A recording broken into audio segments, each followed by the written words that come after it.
I do find over and over again that making meaning through our struggles is the game changer. Sorry. No, you go. You go, man, you go. So many of us are going through different kinds of challenges, and still there's such shame talking about how we struggle. I'm very grateful when someone is willing to share their challenges and how they got through. My great friend, Amy Martin, has an amazing journey that she shared with us, and I think that we all can glean some amazing knowledge from. Welcoming Amy Martin to the stage.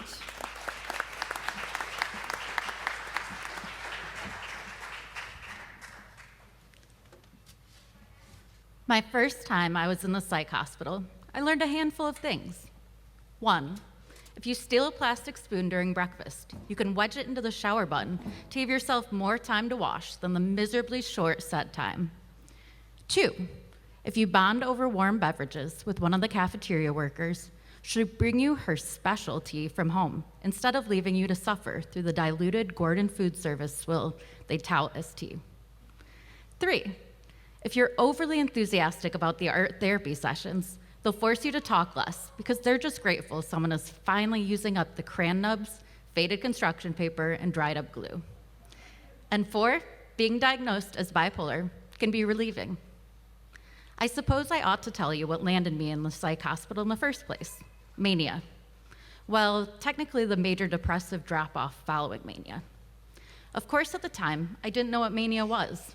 I just knew I felt different. I felt high on life. I felt good. The colors brighter, flavors enhanced, songs shouted, brilliant thoughts rapidly racing out of my mouth. I danced everywhere I went. I thought I had finally found true happiness, but I was ignoring the negative, dangerous behaviors I was engaged in. Those behaviors: being easily distracted at work, forgetting to take my medicine, not sleeping, extreme spending sprees without being able to afford it, promiscuity, impulsive unfaithfulness, reckless driving, risky choices, and self-medicating. One morning, after a night of partying, I came home bracing myself for the big confrontation with my now ex-husband, but he had already headed to work. I felt unusually sluggish, as if I was moving in slow motion. Everything started to look gray as I crawled into bed. I no longer felt high on life, I felt smothered by it. It was as if a light had suddenly switched, and my mind was alone in the dark. I couldn't even fathom moving from the bedroom, much less eating. It took no time at all for the guilt to weigh down on me, and I realized I no longer wanted to exist, and I developed a plan. Fortunately, my then husband came home, noticed how odd I was acting, and forced it out of me. Forced everything out of me. It shattered him. He then rushed me to the hospital.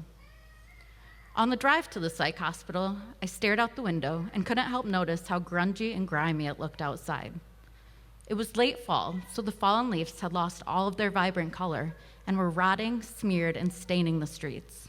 I couldn't help but compare them to the sins I committed, staining what was once a good life. I felt akin to Lady Macbeth, certain my life would never be clean of this spot. When I was admitted, they took me into a sterile white room where they took all of my belongings: phone, jewelry, clothes, everything. I awkwardly slipped into a gown and scratchy hospital socks with grips on the bottom and was guided into my room where my new roommate was sleeping. Too tired to be anxious about my situation, I collapsed into bed, resting my head on the lumpy pillow and pulling the thin sheet up around my shoulders. I fell asleep almost instantly. The next couple of days are when healing truly began. I do not regret going to the psych hospital. In fact, I've gone back to a few since, and I highly recommend them. Going has saved my life time and time again. The most significant part of my time healing was my diagnosis. It might seem strange to be relieved by being crowned with a serious, life-altering illness that I would be forever stuck with, but relief is truly the only word to describe it. To finally have a name for what I was going through, what I had done, and all of the feelings I experienced. Additionally, a diagnosis meant resources and tools to cope. There were several tools that helped me not only experience healing, but truly blossom. One was medication, necessary for me, but perhaps not for everyone. Despite making fun of the art therapy at the beginning of this story, it was an incredibly soothing tool. Making something tangible and getting my feelings out in a creative way was invaluable. Along the lines of creativity, I also found strength and healing through writing. We were encouraged to keep a journal every day, which I did so religiously. When I was younger and my cousin passed away, my dad told me that as a writer, writing was healing, and he was right. My time in the psych hospital only reinforced this. Yet another tool I found helped me, and continues to help me, is acknowledging my physical body. This can mean through movement, dancing, walking, yoga, or being still and experiencing my breathing. When your body is in a healthy place, it's easier for your mind to be in a healthier place. When it was time for me to leave the hospital, I was nervous but ready. I missed the simple things that I knew would only make my healing better. Things like music, fresh air, and preparing my own food. Believe it or not, vegetarian options in the hospital just aren't all that great. I signed my discharge papers and I walked out into the frigid air. I then looked around and for the first time noticed the blanket of snow covering everything. It was a stark contrast to the grimy, moldy leaves coating the streets when I entered the hospital. The snow made everything feel fresh and reborn. I felt renewed, relieved of my sins, and hopeful for a fresh start. Thank you. Amy Martin. Thank you, Amy.